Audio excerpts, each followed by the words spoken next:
G'day ladies and gentlemen, Big Ranker here, and for this video I want to try something different where I'm going to use my ranks for the NRL as a preview for round 3. So the caveat here is to keep in mind that ranks are not a perfect solution, they're not an exact science, and they don't factor in things like injuries, suspensions, weather, or the price of fish in China. And expectation to win does not necessarily equal a win, and also the margin or expected margin often doesn't occur that way because the game day is actually quite random.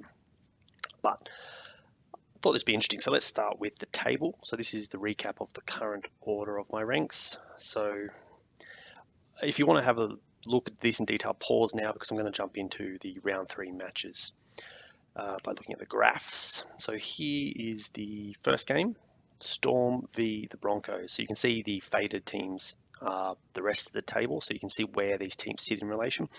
And this is the number 1 rank, the Storm, obviously clear favourites there, and then the number 6 rank in the Broncos. But you can see the Broncos they're in this bunch of teams here. So, while they're 6, they're actually all in that kind of close bunch second line.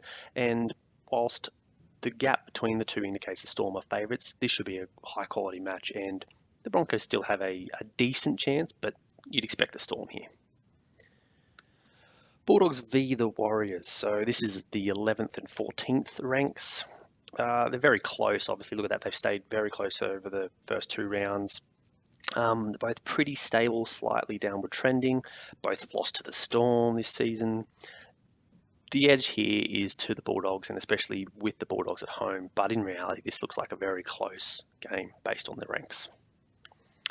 Titans v the Eels. Now, those yellows are not great. I might have to change that in future videos, but this is the Titans are 10th, and the Eels are the 7th. You can see the Eels are on the way up, the Titans are on the way down.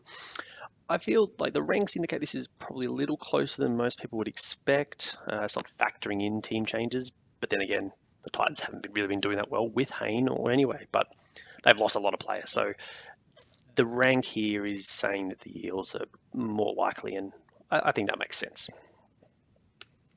The Knights v the Rabbitohs. So the Knights are obviously 16th. They're way below, and they're always going to be the way until they string a couple of wins together.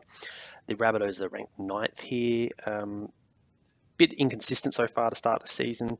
So the Knights are getting better, and they are still needing to improve. Like, neither of their matches have been amazing, but they're getting closer. They're coming back to the fold. The ranks say Souths should win, but I feel like this is a bit of even though the gap is quite large between the teams, I feel like it's much closer in reality and more of a random or variable result likely in this game.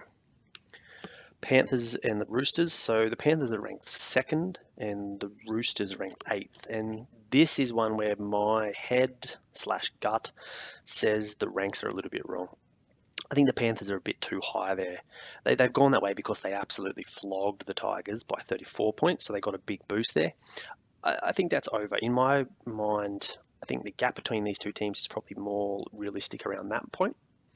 So I feel like this is going to be closer than the ranks say, but that's one of the reasons why you do the ranks, to take out my gut or the feeling. So we'll see. Ranks say Panthers pretty strong there. Be an interesting game to watch, I think. Cowboys and the Eagles. So this is 3rd v 15th, and this is the game with the biggest margin of the round, margin of ranks. So from down there, that is the largest difference between teams in the ranks this round, which indicates that the Cowboys should dominate this match. And to be honest, I don't see any other reason why not. Raiders and Tigers. So Raiders have dropped to 5th after getting smashed by the Sharks, and the Tigers 13th. And both of them, look at it, they're kind of exact copies of each other's ranks, essentially, just on the way down. Neither have started very well to the season. The Raiders are still quite big favourites in terms of the gap between the ranks, and I agree with that. I think the Raiders were a bit, last week was a surprise, and I still think they are correctly placed at around 5th. And the final game is Sharks and the Dragons. So the Sharks are 4th in my ranks, and the Dragons are 12th. They're almost an opposite mirror image of each other's ranks this season. And you can see there the Dragons started really well with that dominant win over Penrith, but then have come back to the fold a bit. And the Sharks, were maybe a little bit unlucky, a little bit underdone in the first week, but they bounced right back. I think these ranks are pretty accurate for these teams at the moment. So that gap, which is the second largest gap for the round, indicates that the Sharks are very strong favourites here, and I'd go with that in my gut.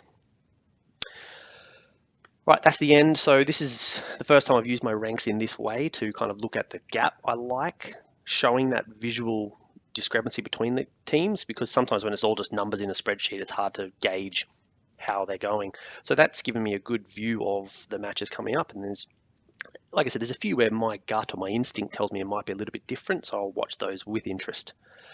So until next time, please leave a comment. Let me know if you like this, if you want to see more of this every round. And I wish you all the best in your round 3 tipping and or betting. Until next time, good luck.